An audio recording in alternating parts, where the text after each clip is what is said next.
Let's protect our beaches. Our country is progressing rapidly. We have overcome many of our problems with the help of digital tools. But to take care of our sea, nature, instead of the digital media, we, the humans, must take an initiative. Coastal erosion, pollution is a severe part of it.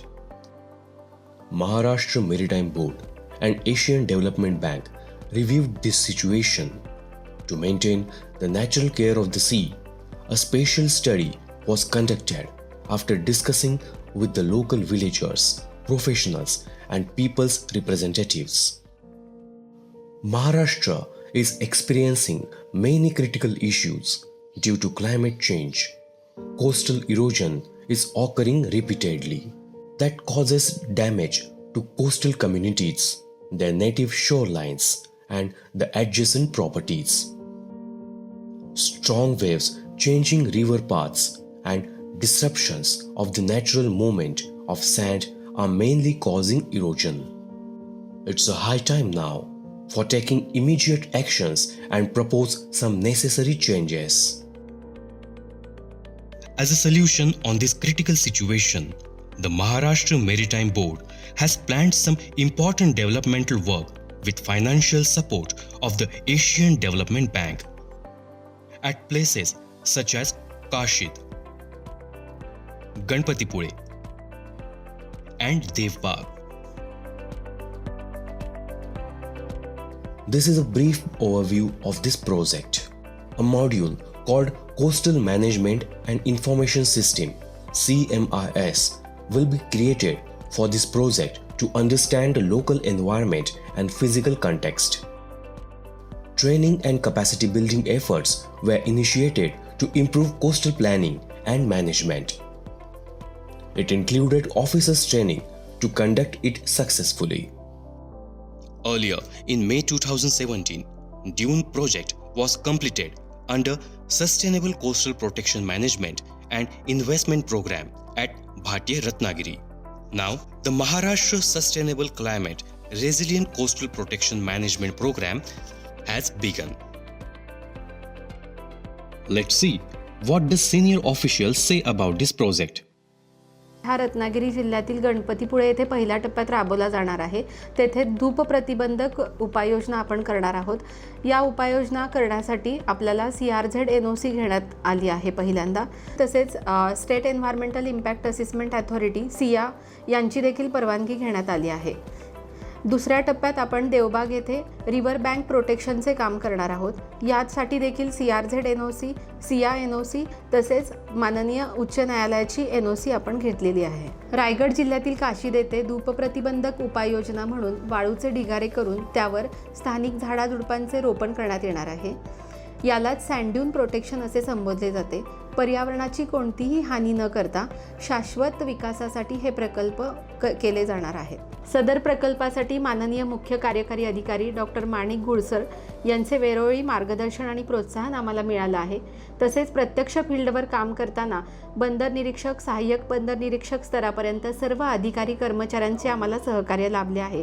त्यासाठी मी त्यांना मनापासून धन्यवाद देते. This project is going to be implemented through the mutual cooperation of Maharashtra Maritime Board and Asian Development Bank to prevent the coastal erosion and coastal damages. Let's see what some locals have to say.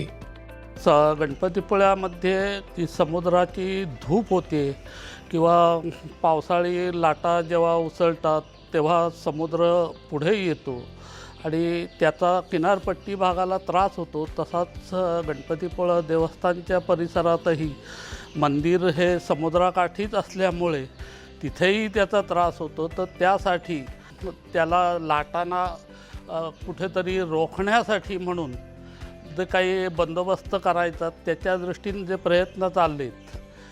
जर किनारपट्टी वाचली तर येणारे पर्यटक जे आहेत तर त्यालाही फायदा होईल, दुकानदार आहेत त्यांनाही त्याचा फायदा होईल आणि मुख्य म्हणजे समुद्राची धूप कमी होईल. आज जे इथे महाराष्ट्र मेरिटाईम बोर्डाकडून बीचवर झालेल्या जे संरक्षण भिंत, संरक्षण बंधारे याच्याबद्दल जे आमच्या गावाला, आमच्या व्यावसायिकांना, आमच्या पर्यटकाला जो फायदा होणार आहे तो खूप मोठा फायदा होणार आहे. त्याच्यामुळं आमच्या बीचची धूप वाचणार आहे. याच्या अगोदर कसं व्हायचं, इथे वाळू उत्खनन व्हायचं, पण ह्या धूप भरतीपर्यंत जी कामं घेतलेली आहेत त्याच्यामुळं बीचचं संरक्षण होईल. इथली वाळू जशी आहे तशीच राहील आणि मेन म्हणजे जी जागा धूप होते ते थांबेल कुठेतरी आणि ह्याचा फायदा इथल्या आमच्या व्यावसायिकाला मिळेल, पर्यटनाला जास्त चालना मिळेल. तरी ह्यामुळे ह्या गोष्टींमुळे मी महाराष्ट्र पर्यटन बोर्डाचे खूप आभारी आहे, शासनाचे खूप आभारी आहे. The implementation of this project is necessary. The action taken by Maharashtra Maritime Board and Asian Development Bank is important. गणपतीपुळ्यामध्ये समुद्राची धूप होऊ नये या संदर्भात शासनाने जो निर्णय घेतलेला आहे तो योग्य आहे. मंदिराचा परिसर मंदिराला लाटापेटा मारतात त्या संदर्भात शासनाने निर्णय घेतलेला आहे. धूपपतीमध्ये बंधारा बांधण्याचा तो योग्य आहे आणि समुद्राची धूप होऊ नये आणि पर्यटकांना कुठलाही त्रास होऊ नये या संदर्भात शासनाने निर्णय घेतल्याचं योग्य आहे. शासनाचा मी आभारी आहे. काय कारण नदीचं पाणी पावसात कधी पण शेतीत माडबागायत घरांच्या ह्याच्यात मग घुसत असतं आणि त्यामुळे जमिनींची, पाण्याची, माडबागायतीचं प्रचंड प्रमाणात नुकसान होत असतं आणि देवबाग गावाला जी धोका आहे तो जास्त करून नदीमुळेच असल्यामुळे आज जो गव्हर्नमेंटने पहिला टप्पा दिला आहे मंजूर करून 1400 मीटरचा, एवढी सोपी गोष्ट नाही. सरकारने मेरीटाईम बोर्ड आणि एशियन डेव्हलपमेंट बँकने मोठे देवबागसाठी पुढाकार घेतलेला आहे. आम्ही देवबागच्या वतीने, मच्छीमारांच्या वतीनं, पर्यटकांच्या वतीनं, ग्रामस्थांच्या वतीनं आणि पंचायतीच्या वतीनं मेरीटाईम बोर्ड आणि एशियन डेव्हलपमेंट बँक यांचे दोघांचे आभार आहोत. देवबागचं संरक्षण व्हावं हीच सरपंच या नात्याने माझी इच्छा आहे. जय हिंद, जय महाराष्ट्र. देवबाग किनारपट्टी वाचावी व देवबाग किनारपट्टीची धूप होऊ नये म्हणून हा प्रकल्प खूप महत्त्वाचा आहे. महाराष्ट्र मॅरीटाईम बोर्ड यांचं मी आभार मानते. समुद्रकिनारी किनारपट्टीची धूप होऊ नये म्हणून जो शासनाने प्रकल्प लाभवलेला आहे त्यांना आमच्या शुभेच्छा. कारण किनारपट्टी वाचली तर पर्यटक येतील आणि पर्यटक आले तर आमचा व्यवसाय होईल.